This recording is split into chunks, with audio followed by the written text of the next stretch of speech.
Hello, good evening and welcome. It is Mark the Cabbie, 27th of June 2019, hosting the show tonight, the Q&A. Any regular watchers of Rev TV know that we have certain specialists that deal with end times, biblical Hebrew, whatever. Tonight's guest is a regular, and he seems to know a little bit about absolutely everything, from Big Pharma to the price of 6 eggs in Guatemala. This is the man who will know literally, hopefully, anything you're texting and emailing about tonight. Tonight's guest is Philip Day of Credence Health. Philip, welcome. Good to see you, Mark. It's good to be back. Oh, bless you, bless you. We've been having a good old chat with Philip tonight. We've got a lovely guest in the side. I'm not going to say who it is, but we're going to be having a lovely chat about health and burnout and all sorts of stuff which affect so many people these days. Philip was saying, can you imagine if our grandparents were here today, they'd be wondering what on earth we're doing, spending all these hours a day pressing buttons, making sure that our status is looking good and our latest photographs are looking great. We're running on a treadmill, and Philip, it's affecting a lot of people now, isn't it? You know, I get more calls on this than everything else. I do. People who are just really just at the end of their chain. And their whole thing is, well, I've been given this diagnosis of chronic fatigue or fibromyalgia or this or that, and I've been put on these pills. And like you say, if our great-grandparents were here, they would be absolutely horrified at the speed at which we're processing stuff. And this has brought forth a new phenomenon that, again, we struggle, we try to attach scientific labels to it, but it's burnout, pure and simple. Yeah, no, absolutely. I mean, it affects my family, you know, we've been chatting before. Stress, burnout, PTSD, these are all sort of fairly common terms nowadays, and you can have a bit of a broad brushstroke with them. But what is it physiologically, Philip, that actually gets affected when our bodies and our minds actually get burnt out? What parts of our psyche, of our bodies, actually is really affected? Well, the corrosive thing is where you are worried about things you have no control over. So if you're reading newspapers, stop doing that. Because if you go, have you noticed how newspapers never contain any good news? You can go through a newspaper with a blue pen, put a big blue X next to every single article that is bad news. When you finish doing that, go back through the same newspaper and put a big red X next to every single article that is absolutely none of your business.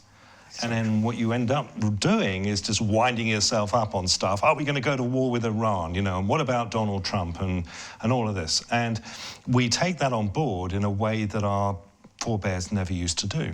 So what happens with this is that we have adrenaline and cortisol pumping through us on an ongoing basis, and we're just keyed up, we don't know how to relax. Then we go to one of the squillion coffee shops that are just around the corner and we start overloading on caffeine. And before you know it, we're on that whole high all the time. And as we withdraw from that, we seek to regain that high. I had one lady call from Melbourne the other day. She's on 33 espressos a day. No. Yeah. How do you fit in 33? I said, are you even sitting down or are you still standing? This is on the run, isn't it? Wow. Oh, I mean, just the expense of it. But I mean, no, yeah. that's the type of thing that's happening. And people being put on drugs, you know, to try and calm them down. And are we all mad? I looked at myself in the mirror this morning. I certainly look mad. But the problem is, of course, that we're being taught to doubt the wisdom of our senses all the time, and that's the issue. So it's in the book of James, they call it the double mind. It's a mind profoundly at war with itself and ignorant even of that fact. Wow. It's like the Deceivers. It says they go on deceiving and being deceived. Yeah. So you really don't know that you're on this treadmill. No. And then you get this, and then a lot of people start thinking to themselves, I really am going around the bend. I'm thinking thoughts I really shouldn't think.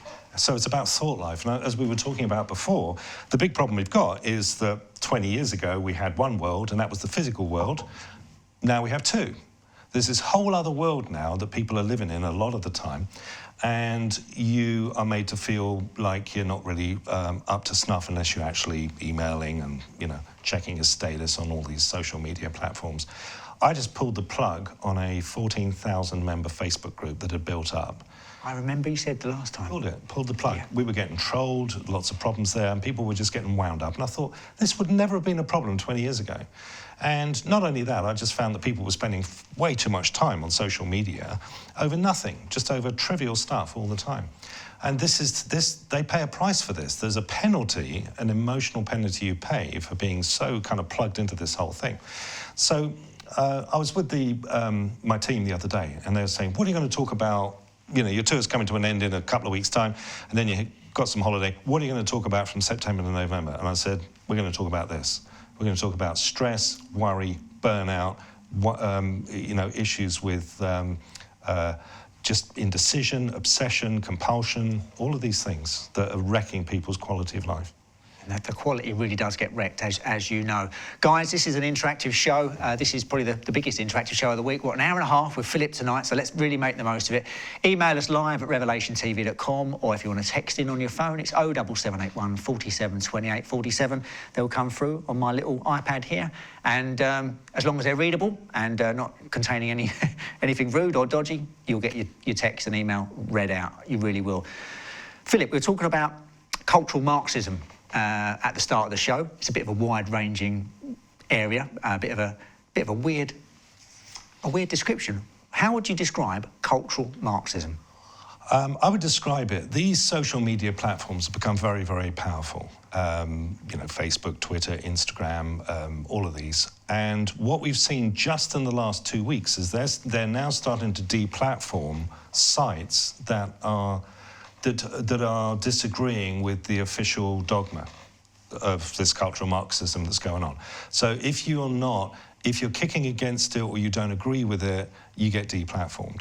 That is an incredibly dangerous thing, because what it does is it just shrinks the narrative now and the problem is people are still going to talk. They're going to get their point of view across, whether or not you like it. So, yeah, that's a dangerous situation, and we're seeing that, you know, the internet was supposed to be the place for free speech. And, of course, we have to redefine exactly what free speech is now. You know, there used to be a time back in the day when, well, you can say anything you want so long as it doesn't end up harming people. Well, you know, that's a dodgy area right there when you think about it. But, yeah, you're noticing that the newspapers will adopt a particular view on, you know, whether it's global warming or any of the other, you know, buzz topics that are going on these days. And then they'll fixate on this. And, you know, you see a lot of these talk shows on radio, national, international radio, where they do seek to limit people's views on who's able to say what. That's dangerous, because what it does is it then starts to foster hostility, and people feel they're not being heard anymore. Yeah, so true. Global warming is one of the big agendas that's being pushed globally. Is it real? Is the Earth really warming up catastrophically due to man-made carbon dioxide emissions, or maybe not? Well, we just got through doing the screenplay for the movie 1066, the most famous date in English history. Harold of England attempts to thwart two foreign invasions at opposite ends of the country within 3 weeks of one another. He beat and actually ended the Viking era at the Battle of Stamford Bridge. And Stamford Bridge was interesting. It was fought on the 25th of September, 1066. It was so hot that the invading Viking army under Harold Hardrada and Tostig actually left their heavy weapons and armour at the ships when Harold's army fell upon them. And he annihilated this army and effectively ended the 300 years of Viking raiding. So they named it Greenland. Now, if you're looking at a country that's completely white, are you going to call it Greenland? So what we've noticed is that the world goes through periodic warming and cooling cycles, and these are well known, and any climatologist will that's their climatology 101, is when they had ice fairs on the Thames, yes, and when they were farming vines up in Yorkshire and things like that. So remember, it was only just a few decades ago they were talking about us about to be plunged into a catastrophic ice age. Now all of a sudden it's not, and then it was global warming, and now it's climate change. I think climate change is the most amazing moniker, because what do two Brits do when they meet one another? Hello, Mark. What do you think it's going to do today? Oh, I don't know, Philip. It looks like the weather might change. It's the first thing, isn't it? It's great. So now you've got politicians taxing hot air. I mean, you couldn't make it up. Wow. So, yeah, we're going through a periodic warming cycle. It's warming up, and they're demonising carbon dioxide, which is plant food, and we're all paying. So. And have you noticed how the goalposts shift? It's gone from global warming, climate change, and now the latest one is extreme weather. Yeah. And in my book, ever since the day dot, there's always been extreme weather. Yeah. And it's always really handy. I always laugh at the climate change guys, because every time it's either massive loads of snow, massive loads of ice, 130 degrees, huge hurricanes, Everything is always global warming. And then you bring in a classic Hollywood script line, which is, Mark, you've got 24 hours to save the world. Oh, yes. Right? Yeah. Have you noticed some of the headlines that have been coming out? You know, if it gets past like the 15th of October or whatever, that's it, we're done. And then they keep shifting that back again. Because this is the way you put people under pressure to act and follow a particular agenda.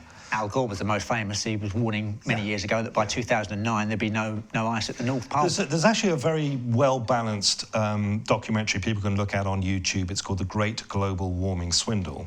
And it's even got a founding member of Greenpeace on it talking about it. But the scientists run through the proper climatology data on it.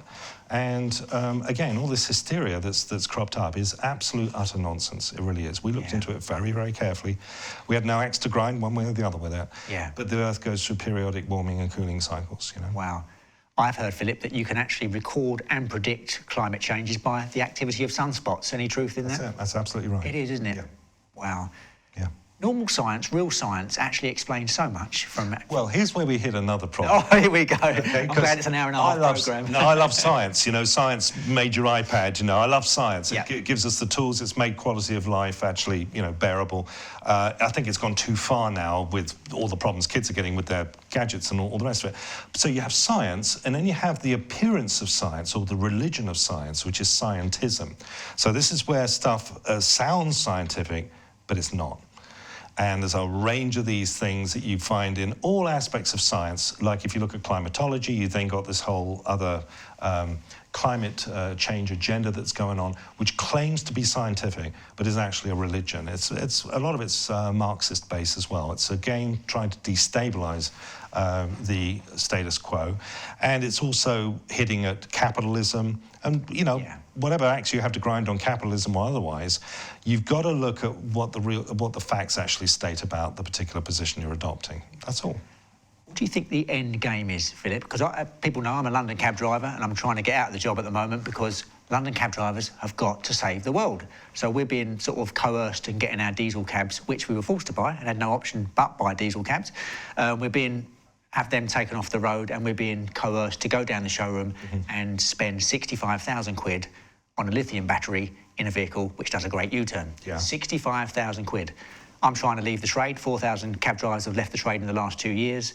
Cab drivers have got to save the world. What is the final end goal to get us all believing this stuff? Is it so that we all pay money, too much money for everything? Where are they trying to get us to with the end goal of climate change? Global government. Global government. Yeah. Global control, which we're warned about in Revelation 13 and various parts of the Old Testament. Global control, and you following a particular narrative on a whole range of subjects. Okay. Whether it's health or whether it's climate change or war or whatever. And you're taught to hate various people, you're taught to pity other people. In other words, you're not being taught, you're basically being taught how to think. And and that's was a time newspapers reported the news. Now what it's doing is it's setting agendas. It is, isn't it? Yeah. There are agendas everywhere. Talking of agendas, we've got a little clip, Philip, 3 minutes worth of the great global climate change swindle. And feast your eyes on this. See you in 3 minutes. Take care.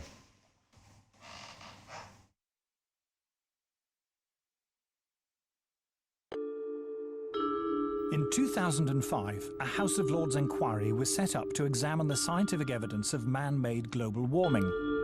A leading figure in that inquiry was Lord Lawson of Blaby, who, as Chancellor of the Exchequer in the 1980s, was the first politician to commit government money to global warming research.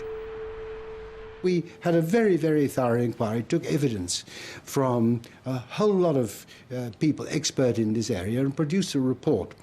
What surprised me was to discover how weak and uncertain the science was. In fact, there are more and more thoughtful people, some of them a little bit frightened to come out in the open, but who quietly, privately, and some of them publicly, are saying, hang on, wait a minute, this simply doesn't add up. We are told that the Earth's climate is changing. But the Earth's climate is always changing. In Earth's long history, there have been countless periods when it was much warmer and much cooler than it is today, when much of the world was covered by tropical forests, or else vast ice sheets. The climate has always changed, and changed without any help from us humans.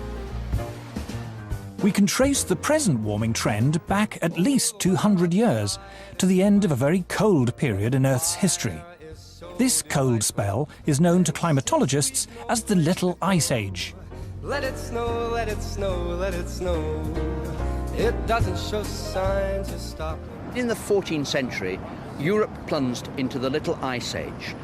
And where we would look for evidence of this are the old illustrations and prints and pictures of Old Father Thames. Because during the hardest and toughest winters of that Little Ice Age, the Thames would freeze over. And there were wonderful ice fairs held on the Thames, skating and people actually selling things on the ice. If we look back further in time, before the Little Ice Age, we find a balmy golden era, when temperatures were higher than they are today, a time known to climatologists as the medieval warm period.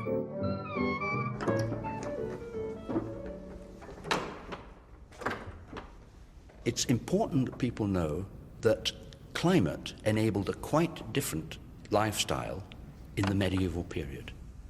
We have this view today that warming is going to have apocalyptic outcomes.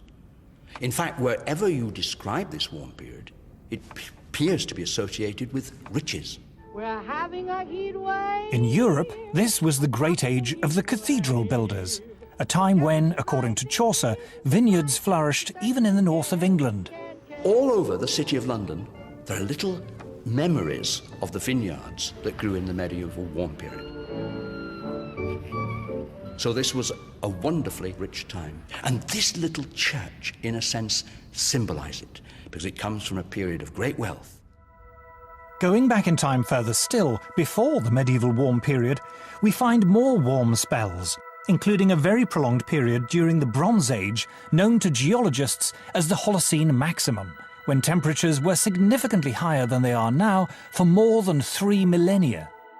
If we go back 8,000 years in the Holocene period, our current interglacial, it was much warmer than it is today. Now, the polar bears obviously survived that period. They're with us today. They are very adaptable, and these warm periods in the past, what we call hypsithermals, pose no problem for them. Oh, great stuff. Philip, you haven't got to convince me, because to me it's as obvious as, you know, my bald head. But why are so many people being taken on board with this agenda? People really are. They're ringing up programs. I listen to LBC. They're ringing up and they're actually giving times. In 12 years, if we haven't got down our CO2 emissions to naught, 12 years, it's all over. These people are supposedly intelligent people, yet they're being led a merry dance. Yeah, I mean, people want to have a cause because that gives their life meaning, and they want to push, and there's nothing quite like one of these for them to get onto. And we've always, all the way down through human history, people have had a cause to fight, and this is just another one. The dangerous thing, though, is it can create problems economically for people. I mean, when you look at the money that's being talked about in terms of making economic deals that consume literally trillions of pounds. Trillions, yeah. It's stunning when you think what you could spend that money on. Yeah. So as I said, a lot of it is just hot air, and people are very passionate and they'll get in your face about it. It's been our job for the last 30 years at Credence to look at unpopular agendas and just see what the truth is behind them. So, yeah. Wow, great stuff. Right, let's storm into the emails and texts. You're very interested in tonight's programme, as I can see by this little list. Philip, have you heard of the cancer cure called GC MAF, which Ian Crane has been highlighting on YouTube and Facebook? See you on Saturday in Swansea. Shalom from Dory. So you've got someone going to see you very soon, 2 or 3 days. It's called GC MAF, which Ian Crane is talking about. Yeah, I know of this. It was pioneered by a businessman called David Noakes, and it was roundly squished. It's one of a number of alternative approaches to cancer that have come out in the last 10 or 15 years that have been quietly done away with. Okay.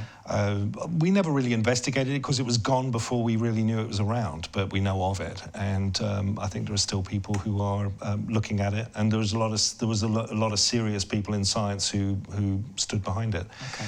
But yeah, remember, sickness is the biggest business on earth. It's bigger than war.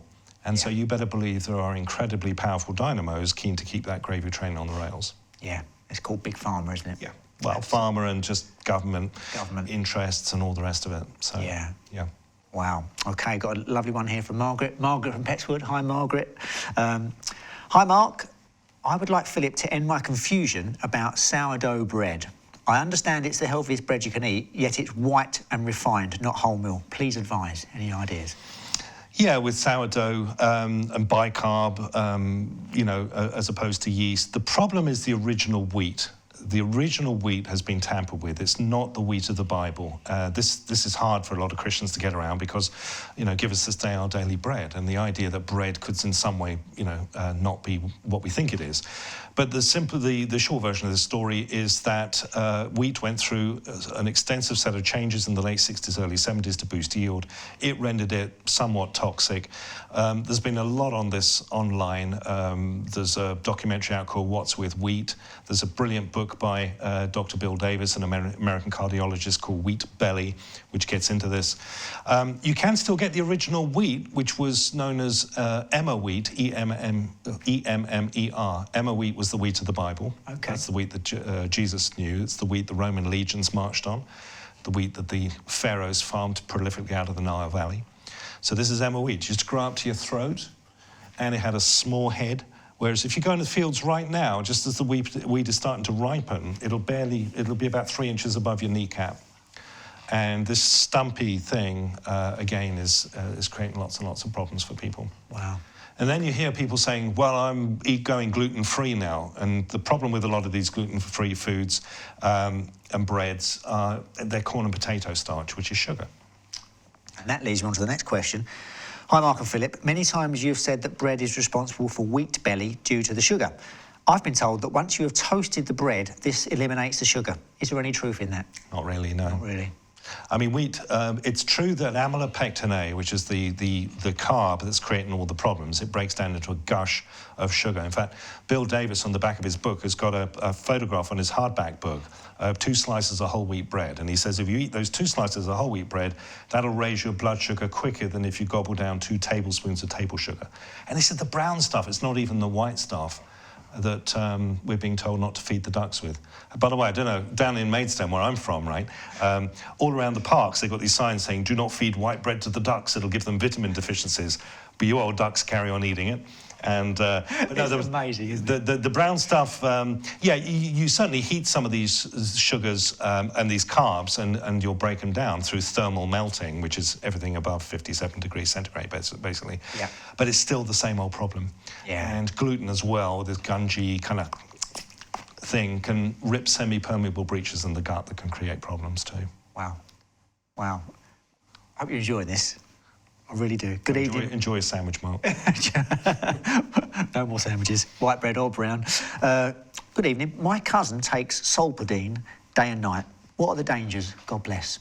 Solpadeine, I'm not even sure. Is that a painkiller? Yeah, well, if you go on to, just Google up the name of that on YouTube and put side effects after it, and it'll list them all out for you. Okay. And I encourage everybody to do that. Whatever medications you're on, what can sometimes happen is any medications and even certain supplements can create issues for people, and it's just worth looking at any side effects that might be coming with those.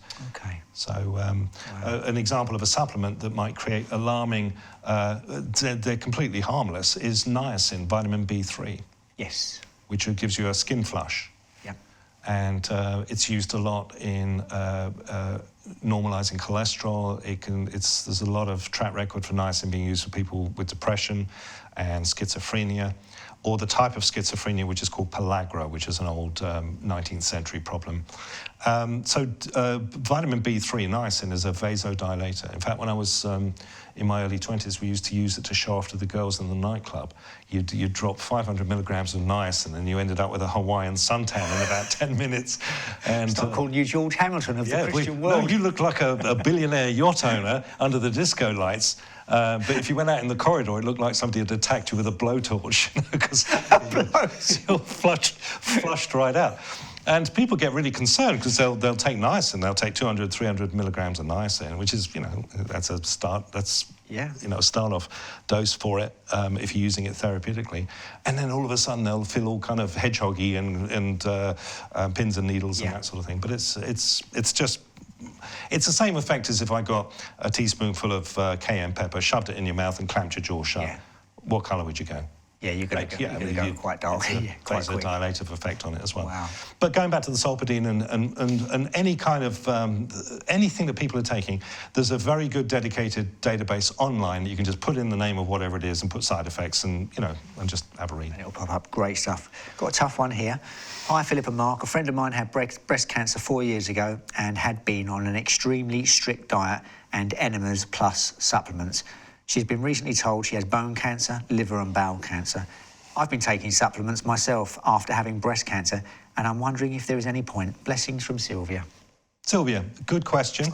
Here's the thing, supplements don't cure cancer. The thing that cures cancer is the body.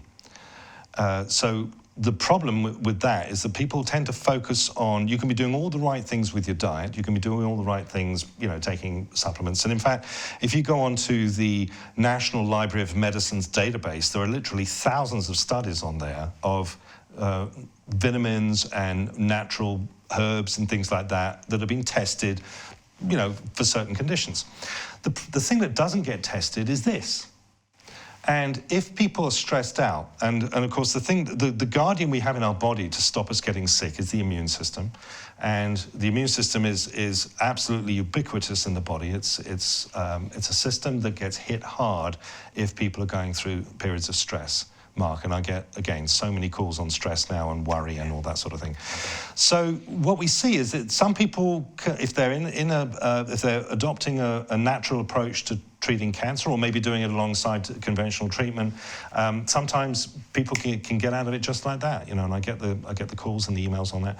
And then you get people that are struggling and they're having doubts and they're worried and they're stressed and this sort of thing, and that does pull them down a little bit. So the thought life is something I'm going to be looking at a lot in between September and November in the new tour that we're doing, which is called Break Free. Okay, that would be a good, interesting one for me.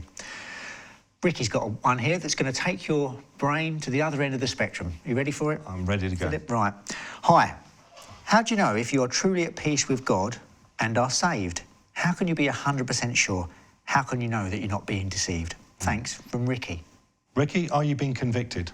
Because if you are, the Holy Spirit's working in your life. Sounds good enough to me. If you're thinking about him, then that's it. The one thing, what's the one thing that's worse than hate, Mark? Worse than hate? Yeah, indifference. Oh, yes, yeah. Just not caring, just indifferent. If you're indifferent to God, lukewarm, remember that? Yeah, lukewarm, he said, I'd spit you out of my mouth. So a lot of people doubt whether they're saved or not. I think we've got to give God a lot more credit than we otherwise, might, because it's this. God works with us, he wants a relationship with us, and a relationship is, are you thinking about him? Are you worried about what you're doing? Is it bothering God? Are we doing things that grieve God? If you're being convicted, then the Holy Spirit's in your life. If you're not being convicted, that's the time to start worrying, when you don't think about it anymore. I love that. That sounds good to me. Hope that helps, Ricky. And on the same line, I'll wait for the medicals for the minute.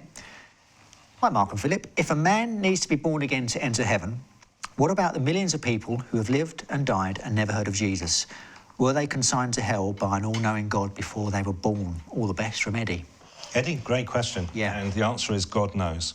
Yeah. If you trust God to be just, then he's dealing with that. In the same way that God's also dealing with animals at the bottom of the ocean that I've never even seen and never will see, he's dealing with that issue as well. Wow. And I think you can beat yourself up on it when really what we've got to be doing is imitating God as dear children daily and let God get on with it. And that's, here's the other thing.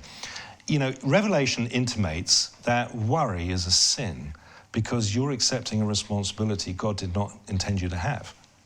Right? So that is heavy. That's hit me, that one. If you're worried, and it does me daily, because I worry about all sorts of things, Yeah. But when I'm doing that, then I'm really saying God's not big enough to deal with that issue, and he really is. So all of the millions of people who died, prior to the Lord, and when you get into this whole thing of, well, you know, did they fall foul of the law or not?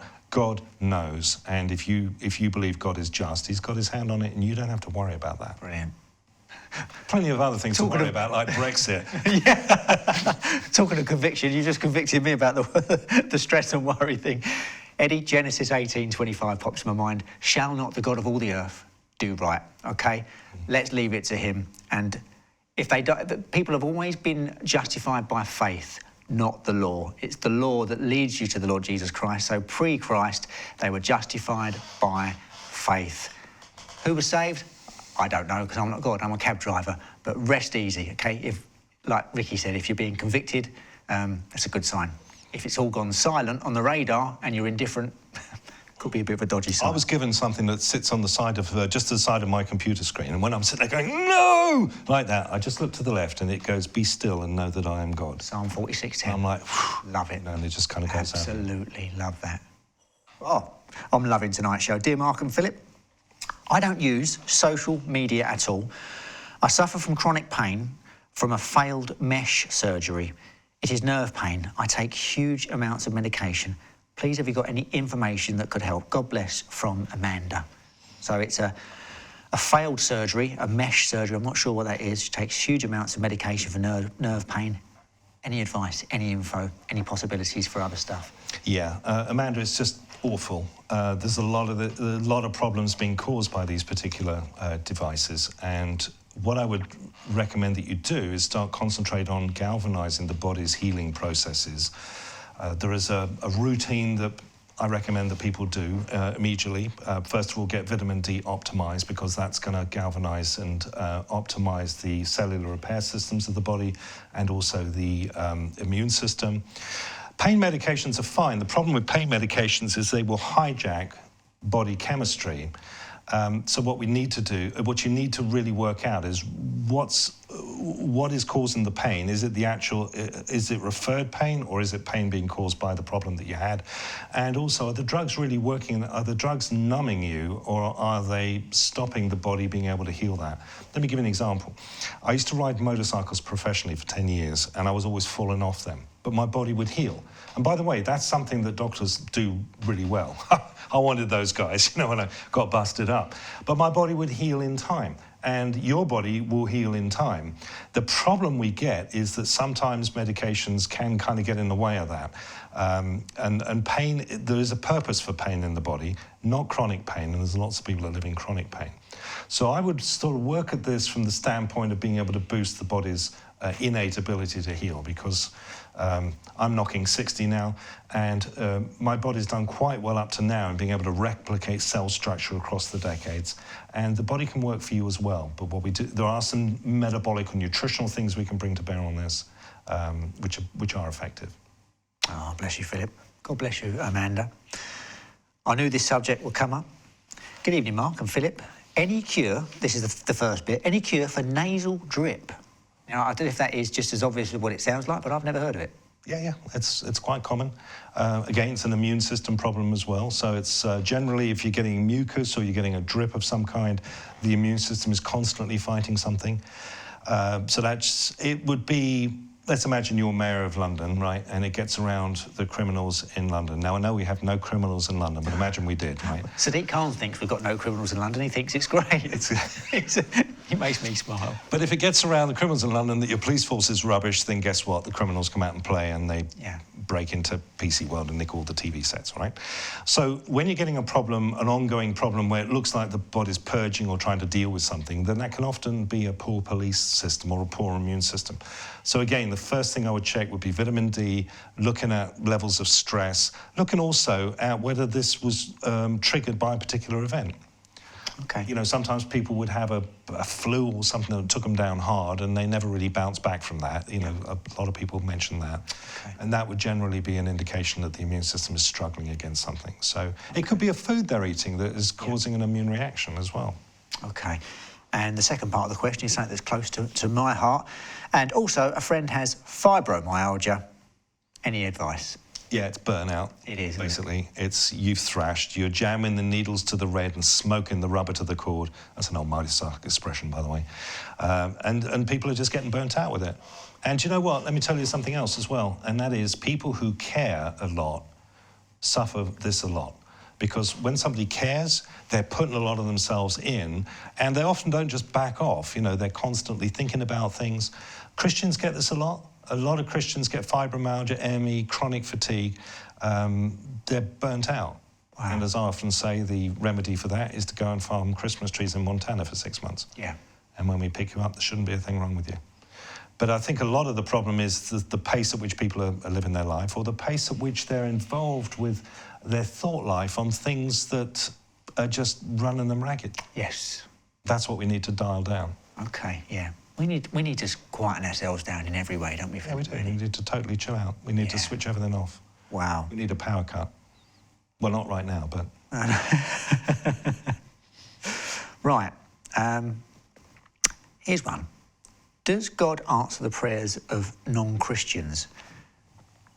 On the spelling's a little bit all over the place here, so forgive me. On a miracle program where a Mormon woman had her baby delivered that had grown outside the womb, everyone involved said it was a major miracle.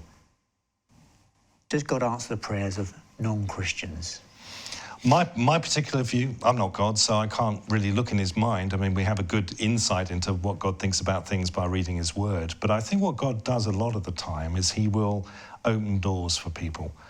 So we will be led in a certain way. I've seen this happen a lot. I wasn't always a Christian, and I noticed that even when I wasn't and I was just running ragged around, I noticed doors were opening and other doors were closing, and I was being led in a certain direction, which, for better or for worse, ended me up with where I am today. So I think, yeah, God is intimately involved with people who don't know him at this point. Yes. Because, you know, he's unwilling that any should perish. He's slow to anger, unwilling that any should perish. I think people will be given a chance and to know him.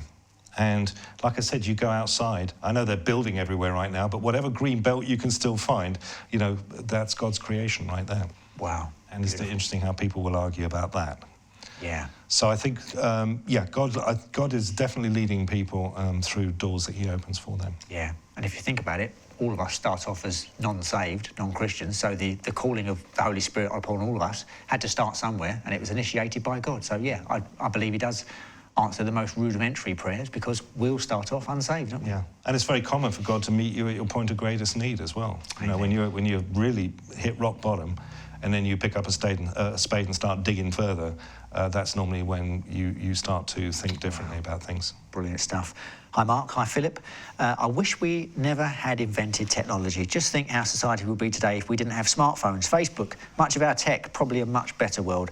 I can remember before mobiles, and the mobiles that you could just about text on. The world has got itself in a great big hurry, and for what?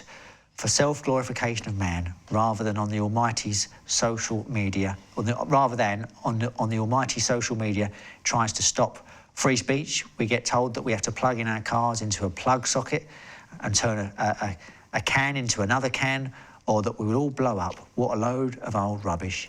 Andy from Coventry. Does feel that way, doesn't it, Philip? We're just... Andy, spot on. Yeah. I think the whole purpose of our life right now is for God to show us that man is absolutely incapable of running things. We're hopeless at it. And we will get ourselves... You look at every generation that's come down from the Romans, and even way before that when you start getting into the Old Testament timeline, and we're just getting into trouble all the way down the line. We really are. And now we're just getting into another whole other set of trouble with technology. But here's the thing. A lot of we have deified ourselves with technology. So man now, with CRISPR and these gene editing technologies that are out now, man has set God to one side and says, it's okay, God, we'll take it from here. And it's a form of Satanism, because it's acknowledging no higher power above you, not even Satan. And so man is now the creator in his own eyes. And this is why you're seeing this new religion of science coming out. Yeah. You know, I love science, but that's not what scientism is about. Scientism is about deifying man's achievements, and that's dangerous.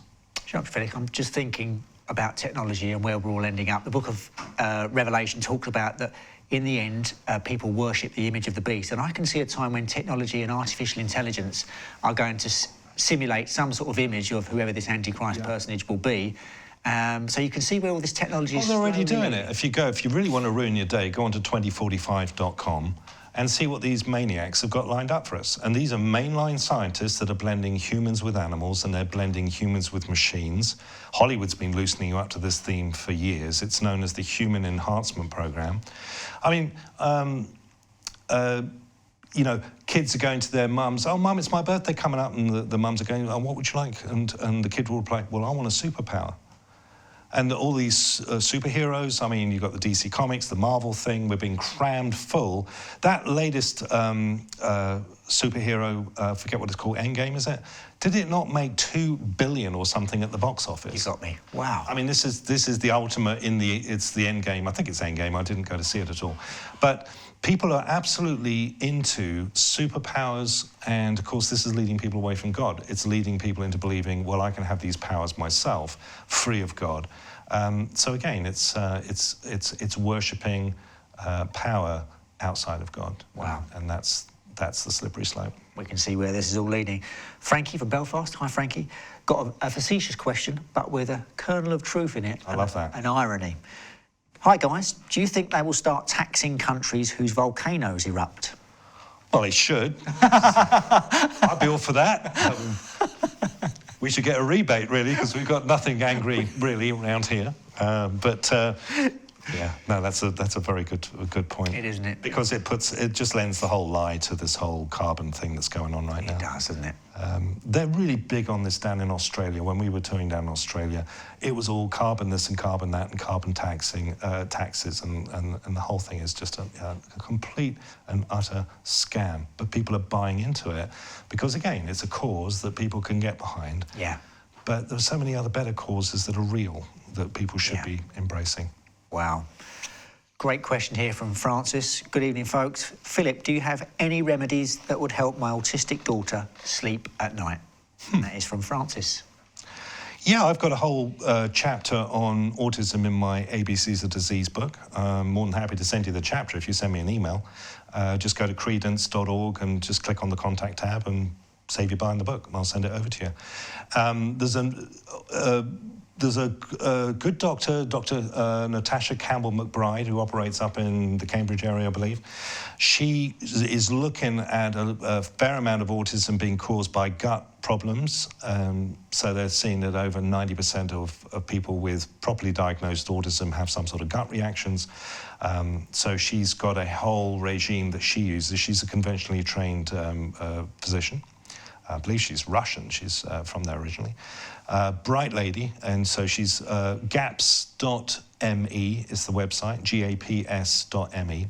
As far as sleeping goes, the issue can be if children are on medication that have an enlivening effect or an enhancing effect to their mood, that can cause a problem for them going to sleep at night.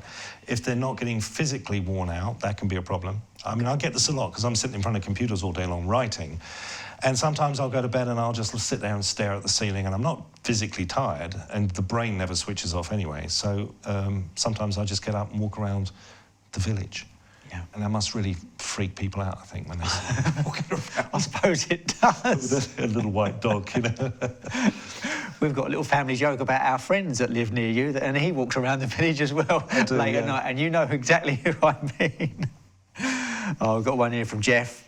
Jeff always puts a spring in our step. Hi, Mark. Fantastic to see Philip on the show tonight.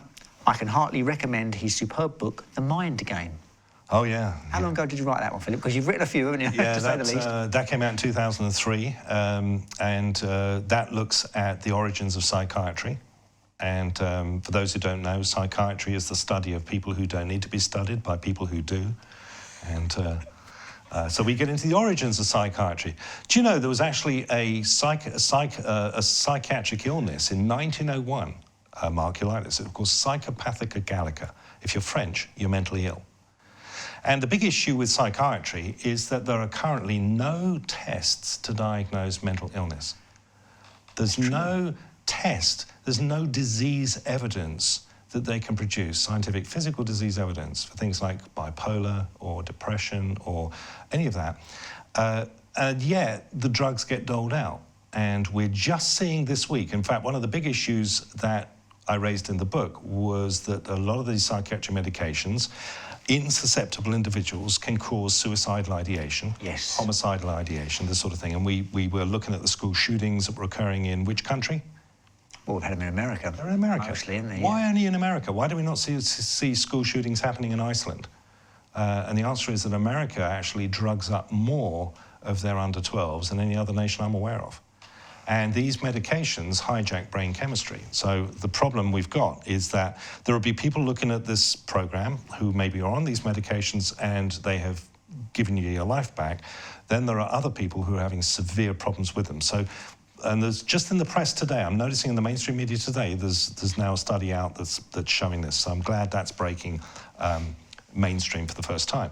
But in the mind game, we looked at how Hitler used psychiatry to be able to demonize the demographic groups he wanted to destroy by labeling them mentally ill. And the most barbaric experiments, of course, went on in the camps with a lot of these people who were emotionally and mentally challenged as well.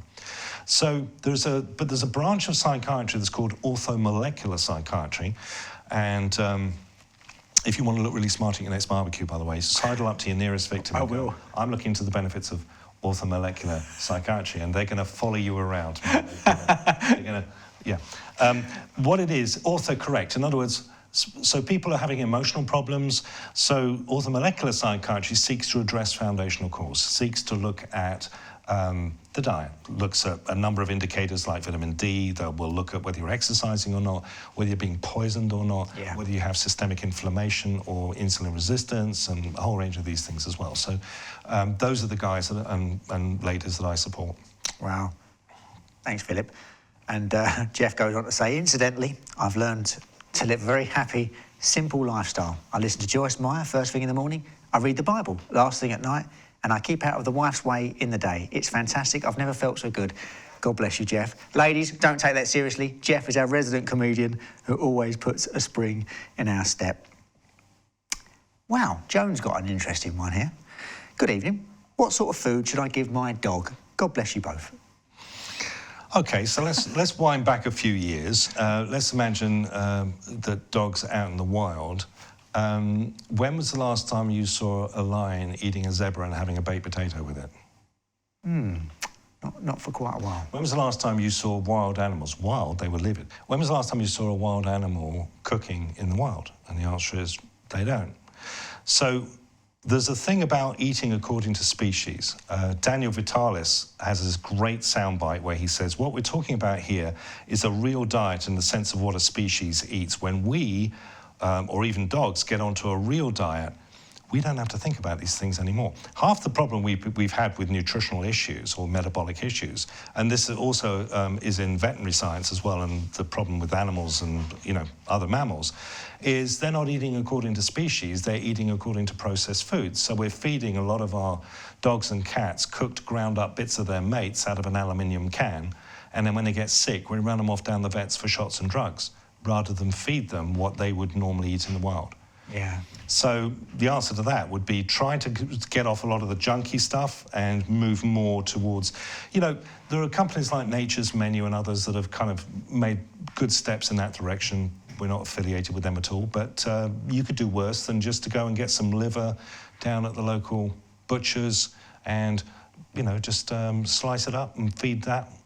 Some like it, some don't. But at least what you're doing is you're feeding them food that they would normally fetch in the wild. But there are a lot of organisations now that are providing good foods.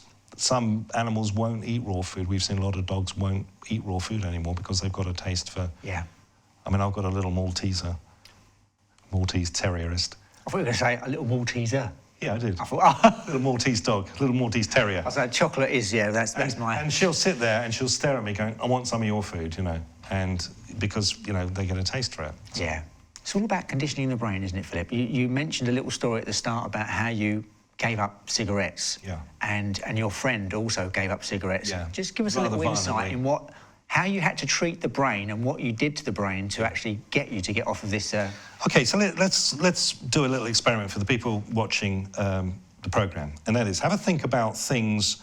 Have a think about an area of your life where you appear to have lost control over it. Could have been smoking, could be sugar, could be just unreasoning anger. Behavior that you can't actually control, generally, that behavioral pattern has been installed into the subconscious mind. I'll give you an example. I used to smoke a lot of cigarettes in my misspent teens, and I would actually light the new cigarette from the butt of the old one. So I couldn't go 45 minutes without a cigarette. And, but I could sleep 10 hours a night straight off. So figure that one out.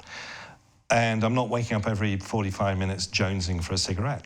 And the purpose of that is to explain to people that smoking is a patterning problem.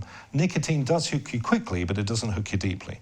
So you can clear a nicotine addiction in about 2 or 3 weeks if you cold turkey it. You know, it's uncomfortable.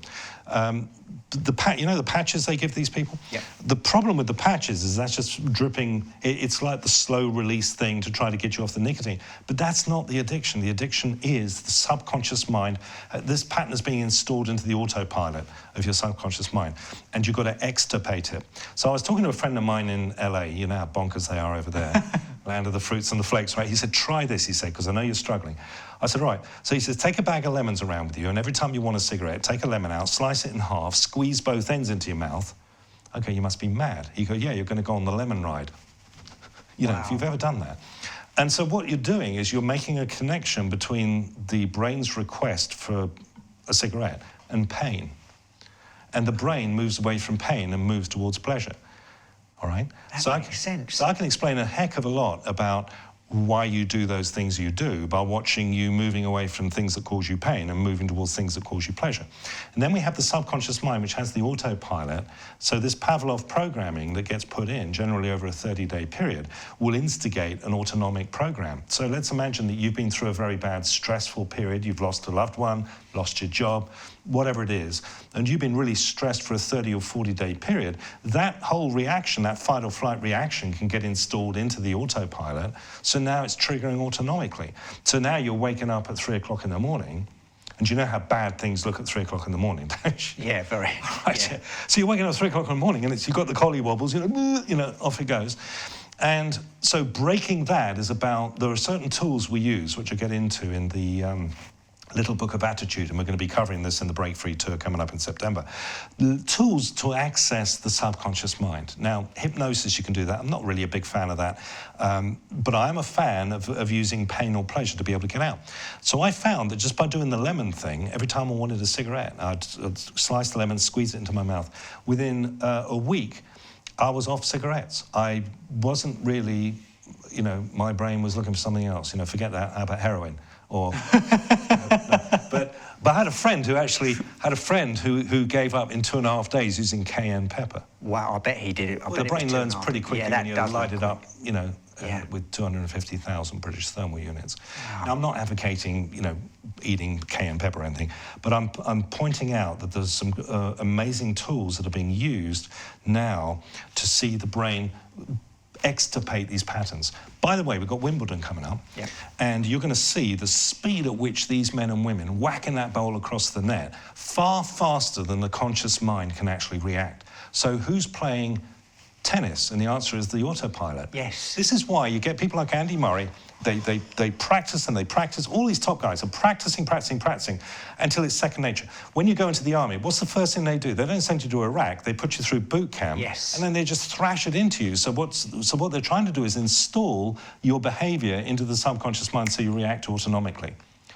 Now, I drove 55 miles to come here tonight, and I remember driving any of it. So here's my question: who was driving? Have you ever done that? Have you ever driven a long distance and you get to the end of it and you think, I don't remember any of that? That's the subconscious mind. It's the master computer, if you like, in your body that runs your body. It's the flashing lights computer that runs everything, runs your spleen, runs your everything. It's all linked into something called the body clock. Have you ever taken an early morning or set your alarm to go early because you've got a flight to catch or something? So you set your alarm at 5 o'clock in the morning, and then you wake up at 4:58. Yeah, have you ever done that? Philip, I run a marathon every year, the Beachy Head Marathon. I have to get up very early for it. It's the only time of the year I have to set an alarm because I'm self-employed. I beat that alarm by about 3 minutes each year. Yeah. That just happens once a year. Yeah, body clock. Body clock. You've sent that autonomic message in there, and then the body wakes you up. And there's the other thing as well, and that is that a lot of people are falling foul of the production of melatonin in the body being truncated. Now, melatonin is a cancer-protective hormone that the body begins to generate about an hour before sundown, because the body clock will warn you that you're going into what they call the dim light melatonin onset cycle. Problem is, if you're watching TV, which is blue-white light only means one thing to the brain: morning, right? And will shut that whole thing down. Wow. So this is the reason why on your phone you've got like a blue light filter, haven't you? You've got the thing that turns the... Don't ask me. No, that thing looks like prehistoric, but on real phones, I'm a bit of a you've got a blue light filter there, Mark, that'll kind of, it gives it kind of an orange haze. And all your street lights used to be what colour? Orange. They did. You're a cabbie, you know that. Yeah, no, they did. What colour are they now? LEDs. They're all LEDs because of the new 5G system they're going to fry us with that's coming in. The 5G, the new smart being internet. brought in now, isn't it? Yeah. Wow. But this whole thing is well, let me put it this way. Prior to Thomas Edison inventing the light bulb in 1879, what was the only light available to mankind after dark? Natural fire, wasn't it? Fire, which is what? Red, orange, right? Yes. Which doesn't truncate melatonin.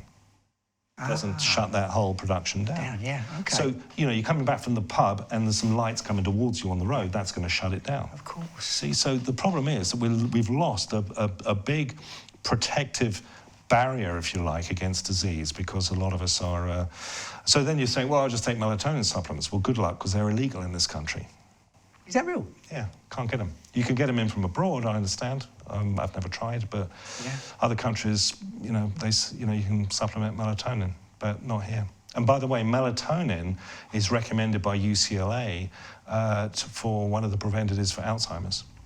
UCLA a couple of years ago bring out a novel therapeutic program for reversing cognitive decline. That's a fancy way of saying it.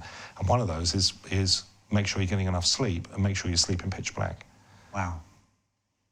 So many things make real sense when you delve into them, don't they? Certainly did 200 years ago, because you did that without even thinking about it. It's all we've got to rethink it now. Do you know what, Philip, it just seems that our technology, we can put men on the moon and we can mass produce stuff and this, that and the other, and we can talk to each other in Australia, to England, but it's ruining a lot of aspects of our life and we don't even know it, do we? No. Well, Jilly's happy because Jilly says, thank you so much for your common sense programme. I watch the news and I read the papers with my tongue in my cheek. I read my Bible. It tells me all I need to know. God wins, God bless, from Jilly. Do you know what? He absolutely does. Thank you, Jilly. Right. Here we go. This one's a good one. Hi, Mark. What does Philip think about the use of cannabis for medical conditions? And now for many years, it's been very difficult to get hold of for people that suffer badly with seizures. And who's this? No name. It might be Eleanor, actually. Okay, great question. Well, I came up through the 70s, and I was in the music business for a while before I knew the Lord. I smoked enough cannabis to stun a medium-sized dinosaur. Because nothing you can't tell me about that now. And the one thing is, we don't want people smoking this stuff on street corners for one important reason: nothing will get done. Right? Now, the oil in it, which everyone's been hearing about, we hear about the non-THC, which stands for tetrahydrocannabinol. So that's the stuff that gives you the woozy, stoned feeling. Cannabis oil has been very closely studied for a number of years in its effects of being able to correct signaling in the immune system. So isn't it interesting how God has actually given us, you come hardwired with something called the endocannabinoid system, which is a system of receptors on the cells and chemicals that the body can produce, but also there are foods that can introduce those chemicals. Hemp is a classic example of this. We wear hemp shoes, hemp shirts. Hemp oil is non-psychoactive. It's legal in most countries these days because its level of THC is way, way below the legal minimum. Yeah. So, it doesn't have any effect on you. But the oils, and the studies show that these oils have a remarkable effect for people who suffer from something called the clinical endocannabinoid deficiency, which is essentially where their immune system's not working right. Wow. So some people can take hemp oil or the cannabis if you can get it. I mean, in this country it's not legal at the moment. Although, if you know somebody who knows somebody, you can pick it up around the back of Sainsbury's at 8:30 at night. Wow. But But the high CBD hemp oil, again, if you don't have a clinical endocannabinoid deficiency, nothing will happen when you take it. Yeah. But if you do, there have been remarkable turnarounds on this. And the studies are all there. Do you think Big Pharma are behind the... Pharma's been trying to take it off the market because they got caught on the hop with this one. They hadn't coined the market with it. Right, no wonder. So there's every man jack is selling, hemp oil at the moment, and Pharma's trying to shut it down. But no, it's worked brilliantly with some people, and other people it doesn't do anything for them. Wow. Thanks, Philip. Do you know, my wife's just started taking a little bit of the CBD oil, the cannabis oil. Have I said that right? Cannabis oil, yeah. Yes, 20%. Yeah. So we'll give it some time, we'll see what happens. Yeah. We'll see what happens. Does it do anything for hair loss? Probably not. Sadly not, but you look great. You look like a Bond baddie, actually. Should I have a word with Barbara Broccoli? I could probably get you a little side roll. I could get you a little side roll, I think. I've been called a few things in my life as a cab driver, but a Bond villain, I'm quite happy with that, actually, yeah. Jason Statham. I don't believe you said that. Philip, you are number 2. I went round a friend's house many years ago. They were taking the rise out of my Telly Savalas look. Yeah. And he said, it's not Telly Savalas. Jason Statham. He said, it's Jason Statham. Just take the glasses off and you're there, man. Well, I'm so... Do you know what? I retire. I'm going out at the top. You can make money. You could put him in the parties, couldn't you? Jason Statham. I am so chuffed. That's made my day. And this is from my friend Jake. Evening, Jake. Hope you had a nice holiday, mate. Evening, Mark and Philip. One of the most frustrating things for me is the fact that so many people want to be ignorant of the truth. It astounds me how many people just don't want to know what the truth is, Christians included. I've noticed when refuting climate change, etc., people seem to get very angry and squeamish about the truth. It reminds me of the scripture in 2 Thessalonians 2, verses 10 to 11. He will use every kind of evil deception to fool those on their way to destruction because they refuse to love and accept the truth that would save them. So God will cause them to be greatly deceived. In other versions, it says God will send them a strong delusion and they will continue to believe the lies. There's the answer. People refuse the truth. Thank you, Jake. It's true, isn't it? Yeah, there's something, Jake, you're hitting upon a very important point here. It's something called cognitive dissonance. And cognitive dissonance is where you're bringing new information to somebody and it goes up against their existing programming. Yeah. So if you do that, you can get a violent reaction out of them. And they don't, because you're butting up against their existing belief system. So what I say to people is, I ask a lot of people a question, were you programmed or were you educated? So if you're programmed, you'll believe absolutely everything the media says, and you'll believe everything that is reported to you on the nightly news, even if you say you don't. And lots of people say, oh, I don't believe everything they say, but you really do, because if I challenge some of those things, then all of a sudden the barrier will go up. Somebody who's educated doesn't mean they've been to some posh private school. It means they ask questions, and not to be cussed or obstructive, but to get to this slippery thing called the truth. And by doing that, what they're doing is they're asking for more information, basically. Yeah. And that's good. That's an educated person. And there are people who've never had any schooling who are educated people because they'll continue to ask questions to get answers. Wow. Jesus said, you will know the truth and the truth will set you free. Free in terms of salvation and free in terms of exactly what we're seeing around us happening now. Isaiah knew the truth 700 years before the Lord. Isaiah chapter 5, verse 20.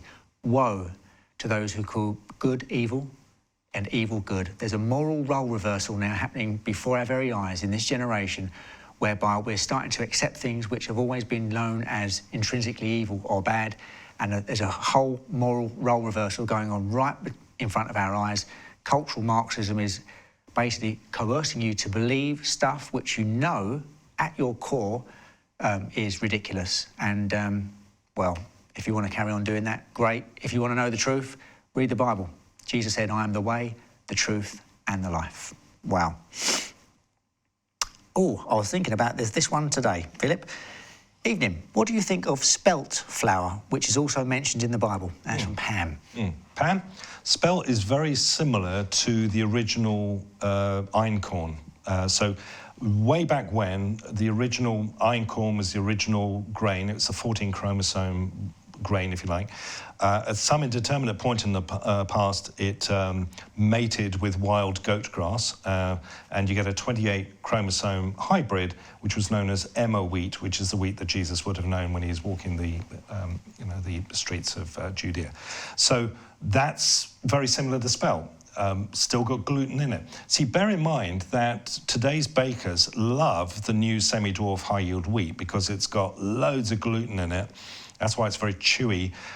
It's good scaffolding for making fairy cakes and all the rest of it. Now, if you use spelt for those things, it's kind of not good. Not so good. It's very weak and it kind of crumbles a lot.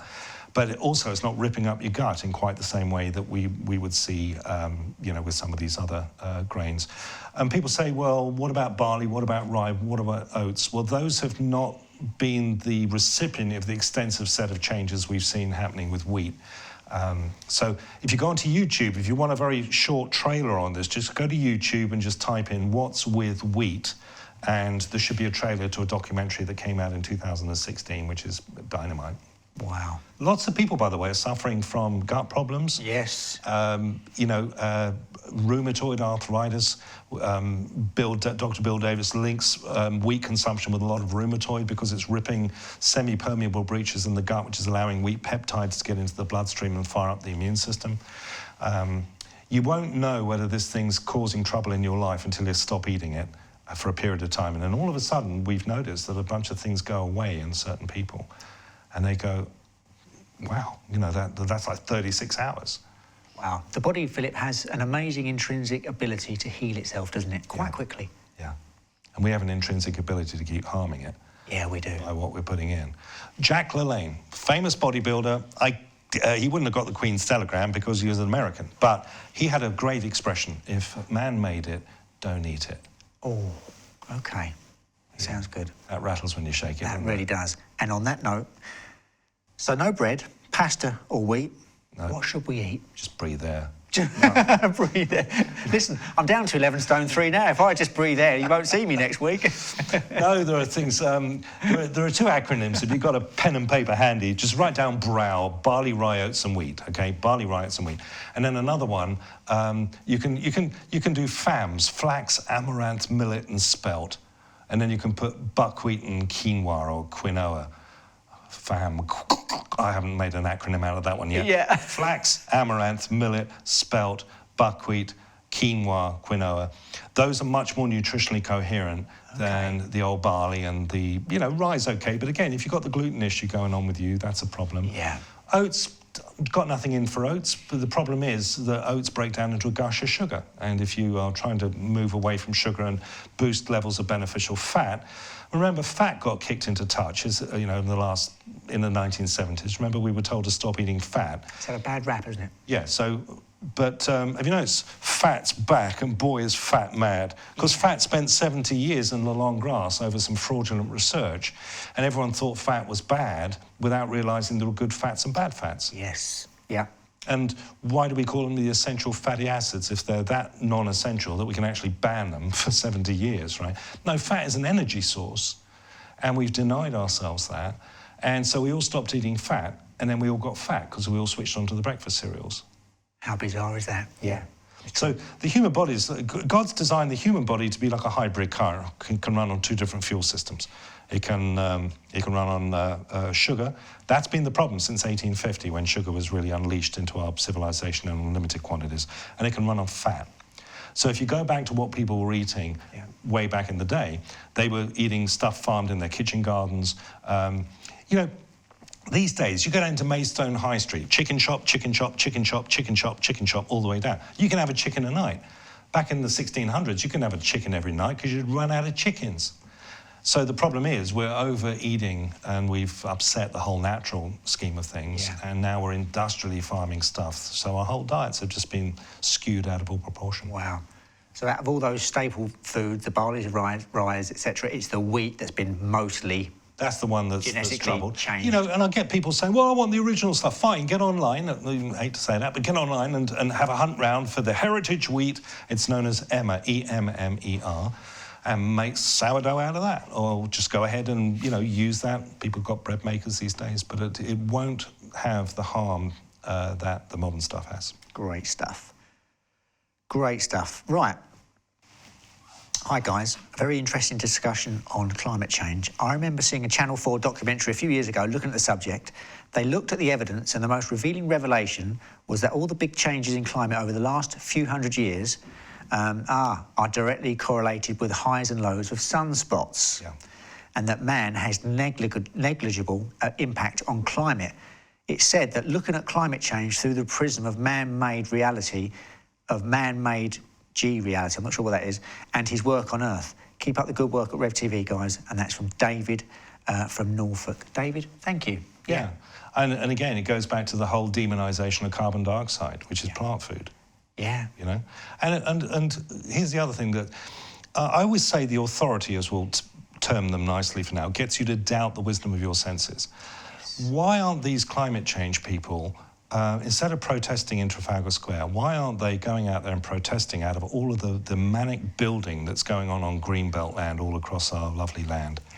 You know? Yeah, I know. And who's going to live in all these houses, frankly? Because they built 45 next to where I live, and you know, almost all of them are empty, and they can't sell them. Yeah. But the bottom line is, we just see this weird non sequitur occurring all the time with these agendas. It gets you to doubt the wisdom of your senses, basically. Yeah. Yeah. So Isaiah 5:20, coming to a village near you. Right. I think yes. Right. Okay. Hi, Philip. Have you heard of?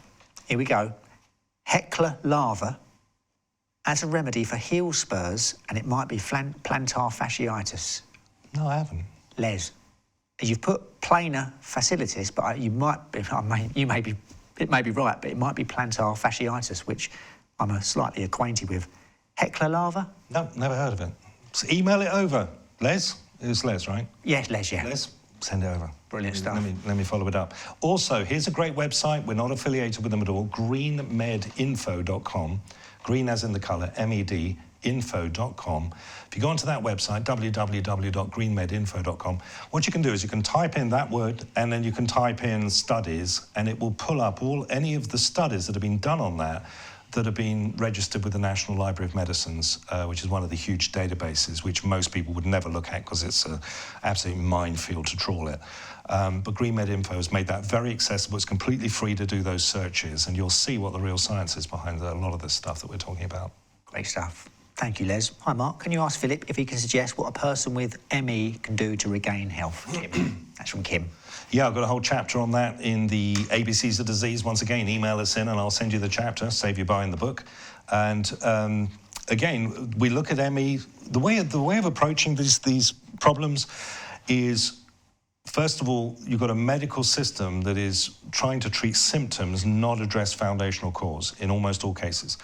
So when we look at this thing metabolically, the new medicine that's coming in is known as metabolic medicine. It is looking at the problems from the standpoint of foundational cause. What is causing this problem and what can we do to switch that off so the body can regain health? So there are some obvious things to do first, which the doctors generally don't know about because doctors receive next to no training in nutrition or metabolic causation. So that would be vitamin D, dietary changes, looking at the stress levels. Most ME I'm seeing at the moment, or people I'm talking with, it's burnout.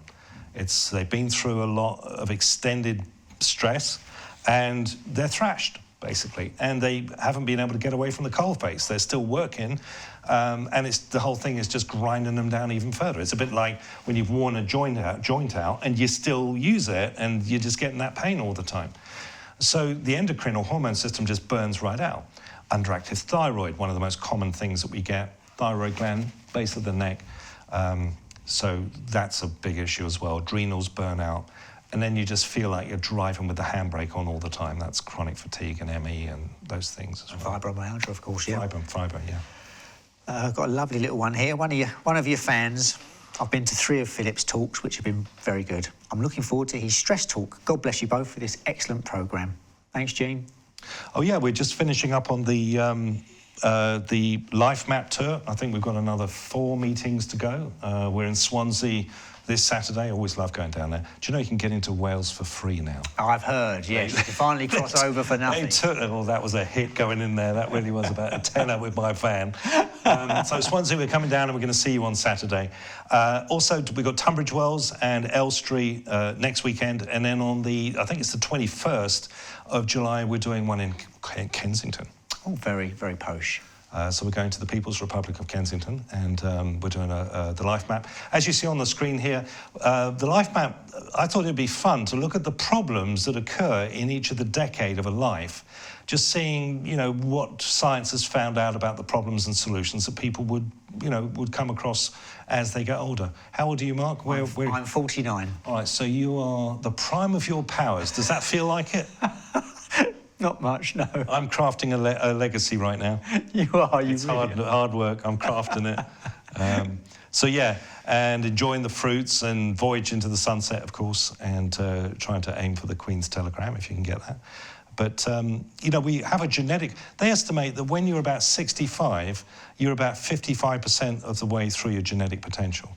Is that real? Yeah. Wow. Yeah. 55, is that all? Yeah. 55%? Yeah. You're about, you've got a lot of mileage there. The trouble is, we just exacerbate the problems and build issues. For so long, we've equated getting old with getting sick. Yeah. And that's not the case. In Health Wars, we did this whole study on longevity cultures, what they call blue zone cultures these days. Yes. Howard, I think Howard read about that, didn't he? Yeah, blue zones. Loved that, and even before blue zone was coined, these are areas where people, fellas, are fathering kids over 100 years of age. I don't know what the ladies think about all that, but the Hunzers, the Shetlanders, the Outer Hebrideans, even places quite close to us before we were exporting a lot of the harmful technologies out there, they had a pretty good track record of longevity. I don't think there was a case of multiple sclerosis in the Faroe Islands before the British Army landed there during World War II and garrisoned it with all of their processed foods that they took out there. That says it all, and the locals kind of got in amongst that, and that's when the problems began. So, historically, we can trace an awful lot of these disease problems from 1850, 1860 onwards, when sugar is unleashed into our civilization in unlimited quantities for the first time. Wow. Prior to that, cancer, it was known, but nobody you met could tell you anyone who died from it. Yeah. That was how rare it was. Wow. And according to the Framlingham study, which was a heart study, if you wanted to find heart disease mentioned you'd have to search the footnotes of the medical journals of the 1820s. Look at it today. So, and also Alzheimer's is now being referred to in the hallowed halls of medical academia as type 3 diabetes. Many of your viewers will know, we've spoken about this often, that a lot of cases of type 2 can be reversed very quickly with dietary changes and exercise. And yet, guess how much America spent treating type 2 diabetes? Oh, I bet it's off a couple of years ago. 249 billion. Billion. Billion. Wow. Yeah. Do you know how much a billion is? 1,000 million. I wouldn't worry, because Westminster has no clue either. No. It's a big business. Mark, is what I'm telling you. Yeah. Yeah. You're in the wrong business, mate. I certainly am. You're right about talking about. We often equate age with getting sick. I run the Beachy Head Marathon every year down at Eastbourne. Love it down there, and it's unbelievable, Philip. No, I'm 49 now, so I've been running it for about 16 years. You turn up at about 22 miles with no energy left whatsoever. And I'm not joking. An old age pensioner breezes past you. Yeah. You look at them and you think, what's going on there? I know. Unbelievable. I know. Fantastic. When I lived in California, I took a week off to learn how to rollerblade. And they've got this path that goes from Pacific Palisades all the way down to Rancho Palos Verdes. And there's like, a dozen miles of this, goes to all the beach communities. Oh, I'd love to do that, yeah. And I'd be going through it, I'd be absolutely thrashed. And all of a sudden, this 80-year-old would come whizzing by you, all perfectly toned, Yeah. Yeah. Oh, it's unreal. It's a state of mind. It is, isn't it? That's all it is. Right, Philip, I've got a feeling you might be not too sure on this one, because this came up last time. It's about the only thing that Philip wasn't sure on. Okay. This could be interesting. Good evening, both. We'll be interested to hear Philip's views on stratospheric spraying and how it's affecting our health and what we can do. We don't hear too much about it. Thank you, from Vivian. Vivian, chemtrails. Yeah. Well, I have to say, and I think I may have mentioned this last time, we haven't hit this head on for one reason, and that is we're not seeing anything coming through the studies on it, which isn't to say it's not going on. When I spent time working in Arizona and also down in Texas, just outside Galveston, and also in California. There was definitely something going on up there in terms of the contrails that were they looked like grids that were happening. Yeah. Now, I'm a real keen sky gazer. I love looking at the sky. And I'm in central Kent. I'm not seeing anything like that going on in central Kent. Yeah. Usually, if there has been spraying, what tends to happen is you can see the grid lines going. There's a lot of planes going over, but a lot of the time the sprays or the contrail should, if it is the dodgy spraying, it comes straight out from the nozzle. Yeah. Whereas with a regular jetliner, there's a period of clear air, and then you get I can picture it, yeah. And then you get the condensation. Yeah, you do, right? yeah. So in areas where they've done or supposedly done the spraying, you see those grid lines, and then the sky just becomes really milky. It does. Very murky. Now, I've been through areas where I've seen that. Yeah. So I can honestly say to you, I wish I could open a book I've read or even written on this subject, but I haven't been involved with it because the feeds that we get through from, breakthroughs that have occurred in medicine or elsewhere haven't really been talking about that. There are certain websites that I believe Green Med Info will deal with that. There are certain... But again, a lot of these... Green Med just got deplatformed from MailChimp. They had to reorganise their whole mail-outs now because MailChimp didn't like something that they put out. I mean, this is just unbelievable. Wow. It's Stalinist. Who was the last person that was burning books?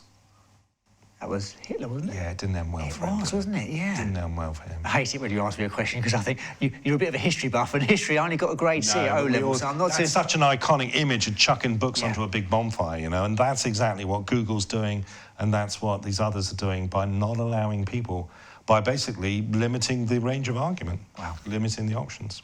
Philip, we're down to our last 4 minutes. I want to squeeze in Christy from sunny South Wales. Christine, I've been on B12 injections for nearly 20 years for megaloblastic anemia. Is there any natural stuff I could take instead? Also, I take a vitamin D 25 UG supplement daily. Is that enough? Down to our last 4 minutes. Yeah, Christine, 25 UG is not enough to jumpstart a cricket. I thought that, yeah. So my question back to you would be, have you actually had a vitamin D test done? If you visualise a scale of 0 to 300, we want you where all the Bondi Beach all the Cardiff Beach lifeguards are, if you're in South Wales, 150 on that scale.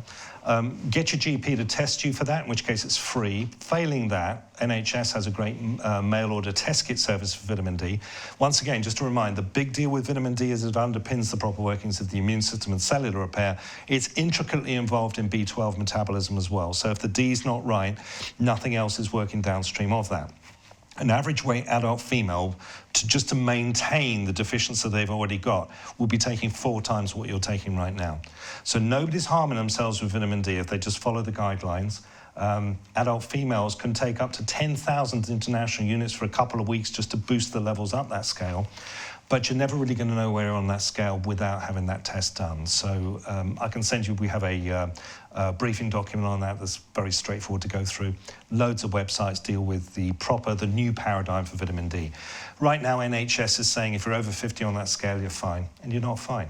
Yeah. We know that 150 is, because if Mark's going to become a lifeguard in Cardiff and he has safe and limited access to sunlight, he'll build levels of vitamin D up to 150, after which God changes the action of the sunlight on the skin, kills off the additional vitamin D, maintaining it at 150. So we know 150 is optimal. Okay. We know that's where we need to be. Great stuff, great stuff.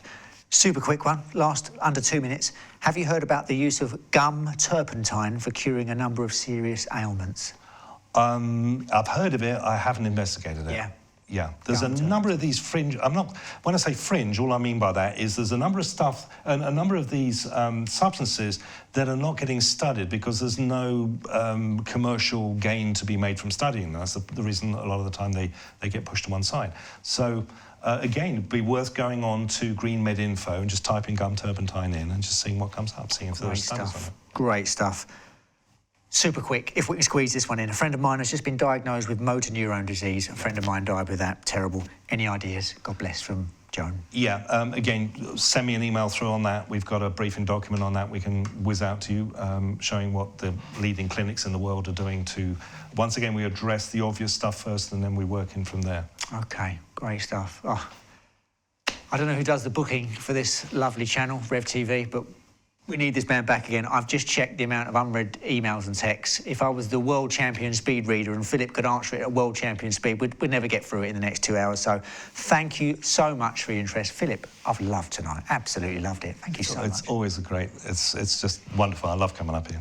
Brilliant, brilliant stuff. Well, Philip, keep strong. You take part in your final bit of your tour in September, is it? No, we're just finishing off. We've got Swansea this Saturday, and then we've got Tunbridge Wells and Elstree next weekend, and London a couple of weeks after that. So, Vicky and I might come and see you at Tunbridge Wells. Get We're down to our last few seconds. Guys, stay strong in the Lord and in the power of his might, and we'll see you next week. Amen. Take care. God bless. God bless.